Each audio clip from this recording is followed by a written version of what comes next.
My stepmother convinced my father that my heart condition was attention-seeking behavior and refused to let me take medication or see doctors because it took resources from her real children. I collapsed at home and went into cardiac arrest while they were at her twins' soccer game. When paramedics revived me, she told the hospital I was weak and dramatic and tried to have me committed for faking medical emergencies. I'm Caitlin, 24, and I work as a cardiac care technician at Seattle Children's Hospital, helping monitor and care for children with serious heart conditions. The irony of my career choice isn't lost on anyone who knows my story. I spend my days ensuring that children with heart problems get the medical attention and family support they need, things I was denied during my own childhood.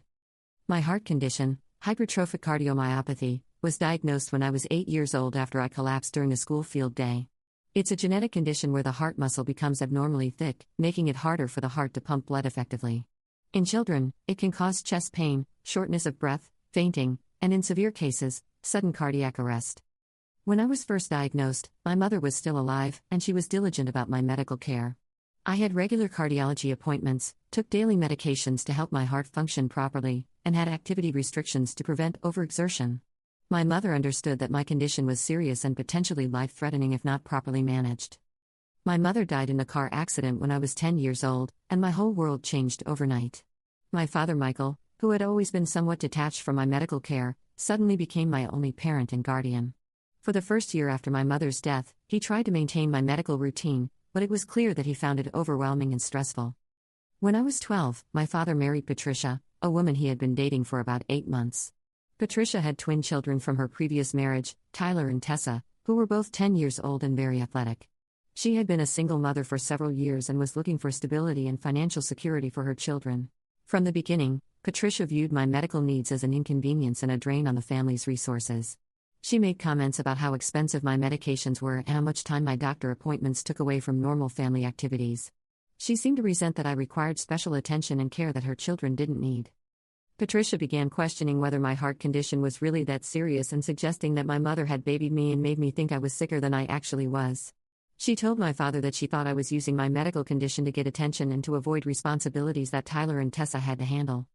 Caitlin acts like she's dying every time she has to do chores or participate in family activities, Patricia would tell my father. My kids play sports and do everything normally.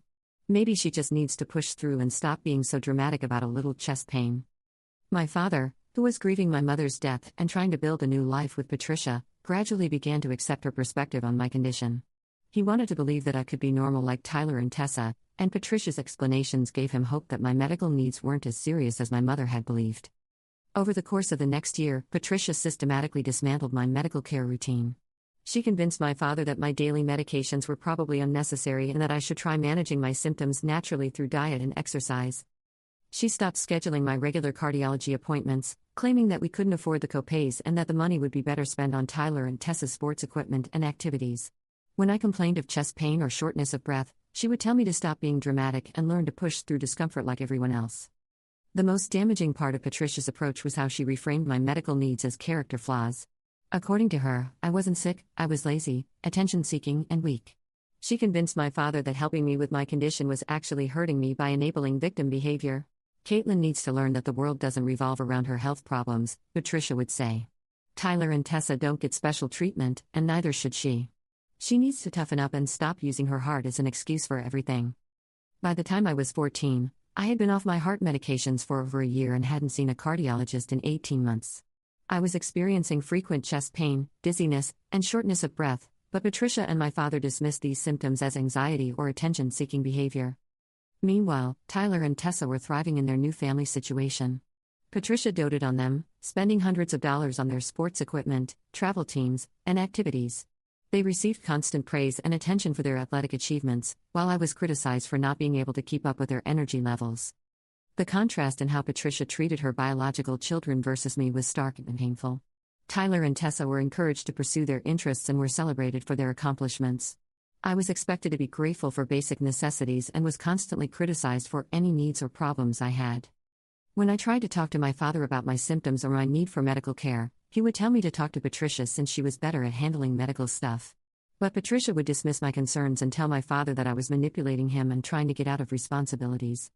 The family dynamic became increasingly toxic as Patricia positioned herself and her children as the real family while treating me as an outsider who was tolerated but not valued. I was expected to help with household chores and responsibilities but was excluded from family activities and celebrations that cost money or required attention. The crisis that changed everything happened on a Saturday afternoon in March when I was 15 years old. Patricia had taken Tyler and Tessa to a soccer tournament about an hour away, and my father had gone with them to watch the games. I had been having chest pain and dizziness all week, but Patricia had insisted it was stress from school and that I needed to learn to handle normal teenage problems. I was home alone, trying to do homework, when I started experiencing severe chest pain and difficulty breathing. I had learned over the years not to complain about my symptoms because it would result in lectures about being dramatic, so I tried to manage the episode on my own. But the pain became overwhelming, and I started feeling like I was going to pass out. I called my father's cell phone, but it went straight to voicemail because he was at the soccer fields where cell service was poor. I tried calling Patricia's phone, but she didn't answer either. I left a message saying that I was having severe chest pain and needed help, but I didn't hear back from either of them. Over the next hour, my symptoms got progressively worse. I was having trouble breathing, the chest pain was radiating down my arm, and I was feeling dizzy and nauseous. I knew something was seriously wrong, but I had been conditioned to doubt my own symptoms and to avoid seeking help. I finally decided to call 911 when I started losing consciousness, but I collapsed before I could finish dialing the number. According to the paramedics who found me, I went into cardiac arrest and was technically dead for 3 minutes before they were able to resuscitate me. The neighbors had heard me fall and called 911 when they saw me unconscious through the window. The paramedics had to use a defibrillator to restart my heart, and I was rushed to the hospital in critical condition. When I woke up in the intensive care unit, I was connected to multiple machines and had doctors explaining that I had suffered a serious cardiac episode related to my unmanaged heart condition. The cardiologist was shocked to learn that I hadn't been taking medication or receiving medical care for my known condition. This could have been prevented, Dr. Rodriguez told me. Hypertrophic cardiomyopathy is a serious condition, but it's very manageable with proper medication and monitoring. Going without treatment for this long put you at extreme risk for exactly what happened today. My father and Patricia arrived at the hospital about 4 hours after I had been admitted. They had been at Tyler's soccer tournament and hadn't checked their phones until after the games were over. When they finally got my message and the calls from the hospital, they rushed back to the city. Patricia's reaction to finding me in the ICU was not what I expected from a step-parent. Instead of relief that I was alive or concern about my condition, she was angry that my episode had interrupted their family day at the soccer tournament. "This is exactly the kind of dramatic behavior I've been talking about," she told the doctors. "Caitlin has a history of exaggerating her symptoms and seeking attention through medical emergencies. She probably worked herself up into a panic attack and fainted." The medical team was appalled by Patricia's response. Dr. Rodriguez explained that I had suffered genuine cardiac arrest and that my heart had literally stopped beating. This was not a panic attack or attention-seeking behavior, it was a life-threatening medical emergency. But Patricia doubled down on her position, insisting that I had a pattern of creating medical drama and that the doctors were being manipulated by my performance. She actually suggested that I had somehow induced the cardiac arrest deliberately to get attention and to punish the family for going to Tyler's tournament without me.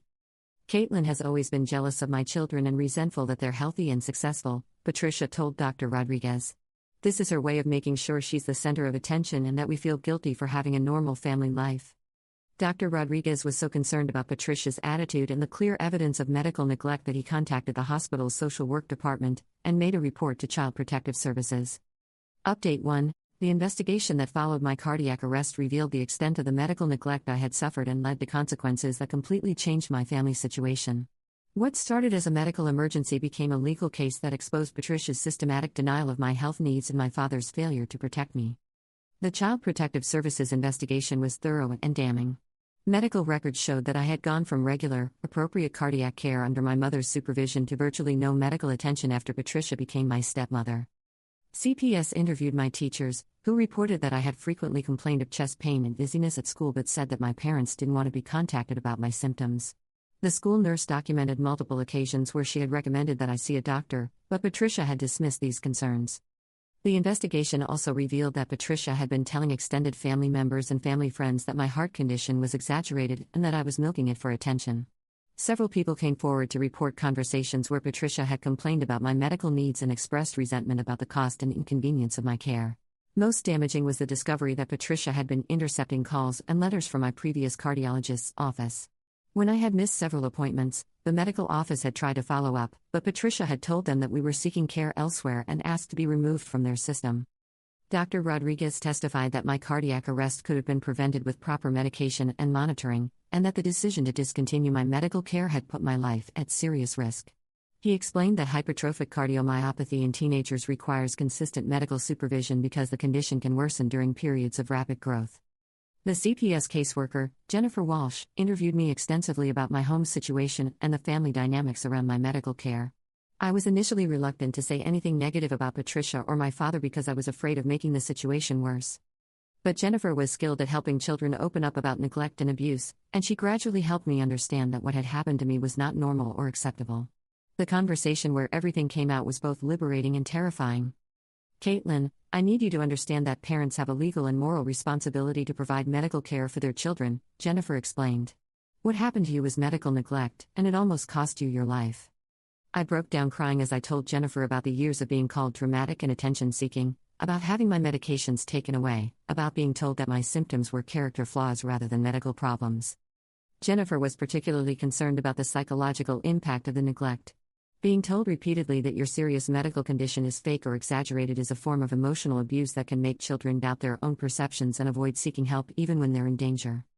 "You almost die because you had been trained not to trust your own symptoms or ask for help," Jennifer told me. "That's not your fault, that's the result of adults failing to protect and care for you properly." The legal consequences for Patricia and my father were swift and serious. CPS filed a petition for medical neglect and endangerment, and I was temporarily removed from their custody while the case was being resolved. I was placed with my maternal grandmother, Helen, who lived about 2 hours away in a smaller city. Grandma Helen had been trying to maintain a relationship with me since my mother's death, but Patricia had gradually limited her contact with me, claiming that Helen was interfering with their new family dynamic. Living with Grandma Helen was like stepping into a completely different world. She immediately took me to a pediatric cardiologist and re-established proper medical care for my condition. She was attentive to my symptoms without being anxious or overprotective, and she treated my medical needs as a normal part of life rather than a burden or inconvenience. "Your mother would be horrified by what happened to you," Grandma Helen told me. "She would never have let anyone treat your condition like it wasn't serious or important." Being in a household where my health was treated appropriately helped me understand how abnormal my situation with Patricia had become. I started taking medication again and began feeling physically better within weeks. But the psychological recovery was more complicated. I had spent years being told that my symptoms were fake or exaggerated, and I had internalized some of those messages. I found myself apologizing for taking medication or feeling guilty about needing medical appointments. Grandma Helen arranged for me to see a therapist who specialized in medical trauma and family abuse. Therapy helped me understand that medical neglect is a form of child abuse and that I had been systematically gaslighted about my own health needs. Meanwhile, the legal case against Patricia and my father was moving forward.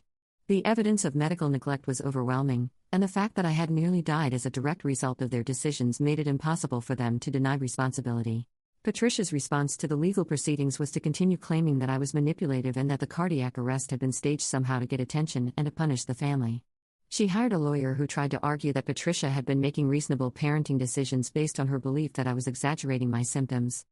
But medical experts testified that there was no reasonable basis for discontinuing cardiac care for a child with diagnosed hypertrophic cardiomyopathy, and that Patricia's belief that my condition was fake showed a reckless disregard for my safety.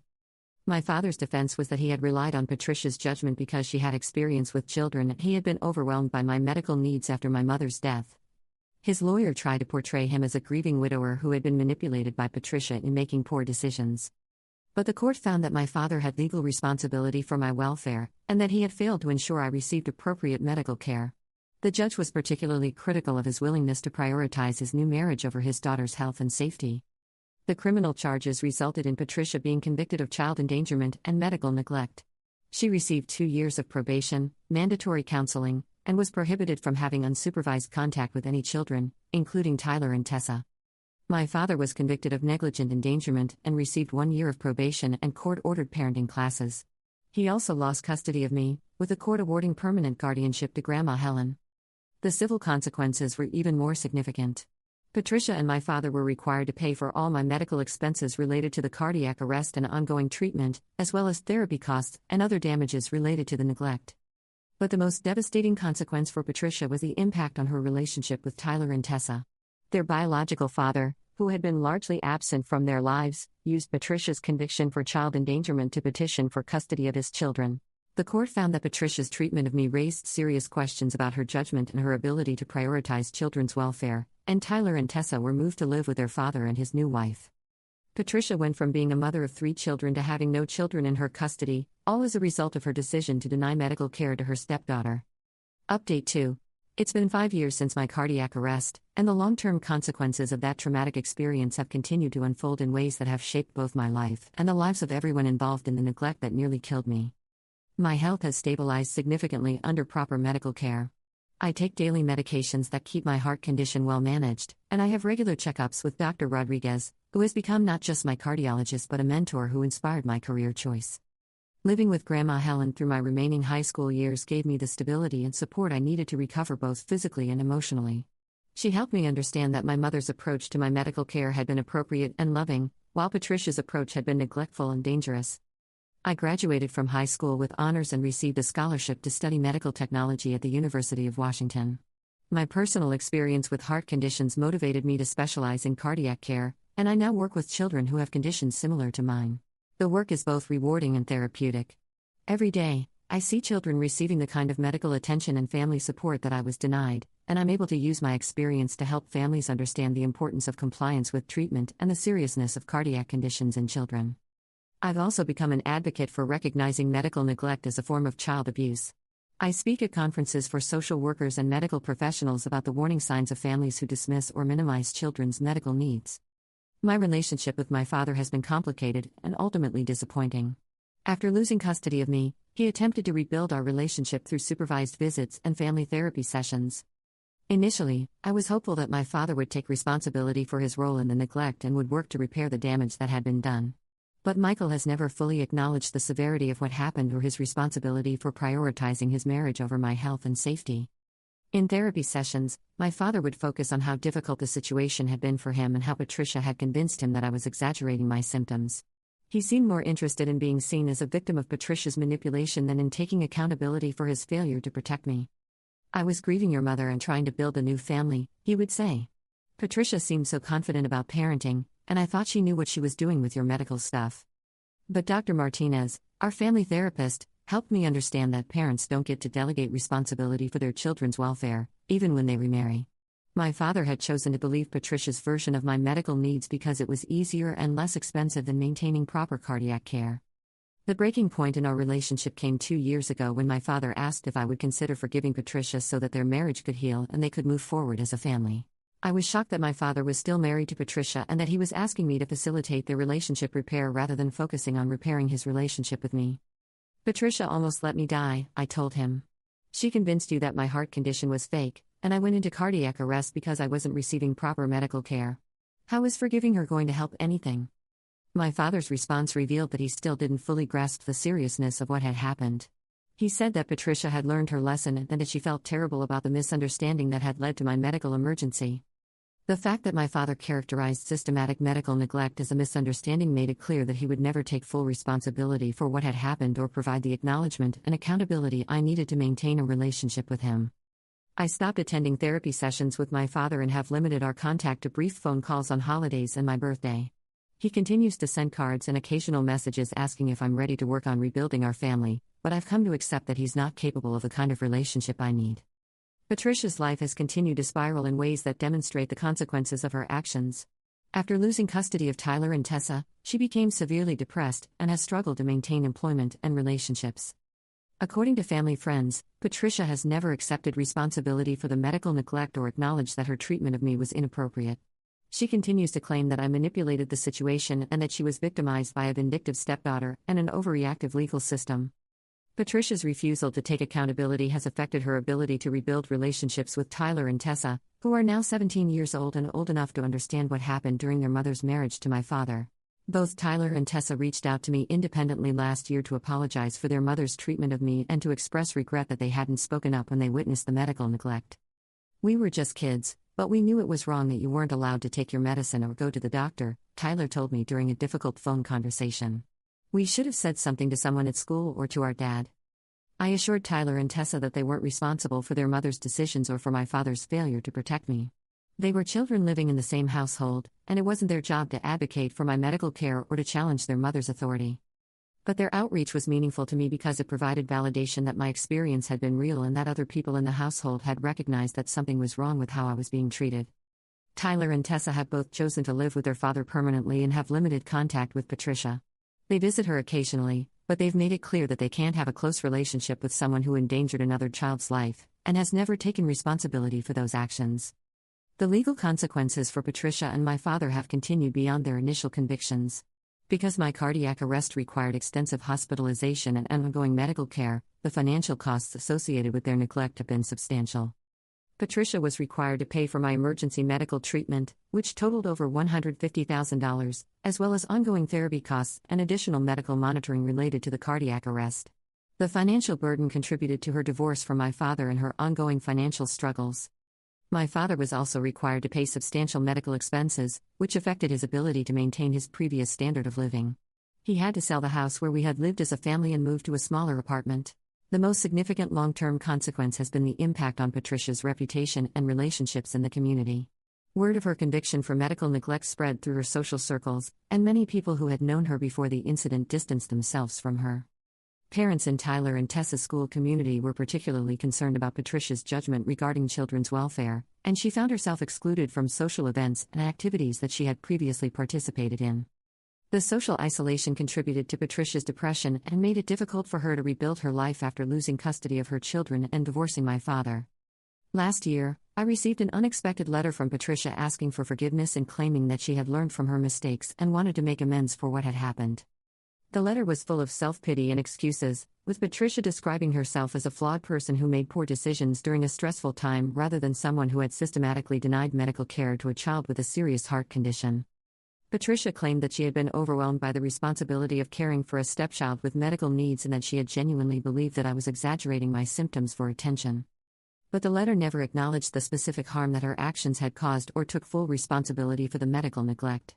Instead, it focused on Patricia's current struggles and her desire for forgiveness to help her move forward with her life. I showed the letter to my therapist, who helped me understand that Patricia's request for forgiveness was more about relieving her own guilt than about making genuine amends for the harm she had caused. I chose not to respond to Patricia's letter because I realized that forgiveness, for me, didn't require maintaining a relationship with someone who had endangered my life and showed no genuine understanding of the impact of her actions. Instead, I focused on using my experience to help other children and families dealing with medical conditions and to advocate for better recognition and prevention of medical neglect. I've also built a chosen family of people who value my health and well-being and who understand the importance of taking medical conditions seriously. Grandma Helen continues to be my biggest supporter, and I've developed close friendships with colleagues who share my commitment to pediatric cardiac care. The most healing aspect of my recovery has been my work with children who have heart conditions similar to mine. I get to be the advocate and support person that I needed when I was younger, and I can help ensure that other children receive the medical care and family support that every child deserves. Many of the families I work with are amazed by my personal connection to their children's conditions, and my story has helped some parents understand the seriousness of cardiac conditions and the importance of medication compliance and regular monitoring.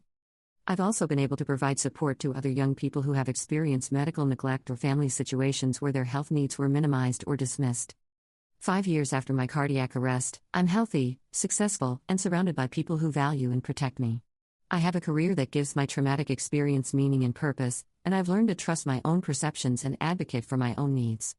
The people who failed to protect me when I was a vulnerable child have faced appropriate consequences for their actions, and I've been able to move forward without them in ways that have made my life better rather than bitter. Sometimes the family that fails you is replaced by the family you create for yourself, and sometimes the worst experiences of your childhood can become the foundation for the most meaningful work of your adult life. My heart condition will always be part of my story, but it's no longer a source of vulnerability or shame.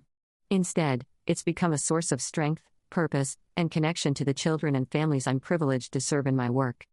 The stepmother who called me weak and dramatic was wrong about everything.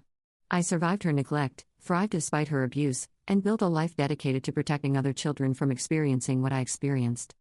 That's not weakness, that's resilience. And that's not drama, that's justice.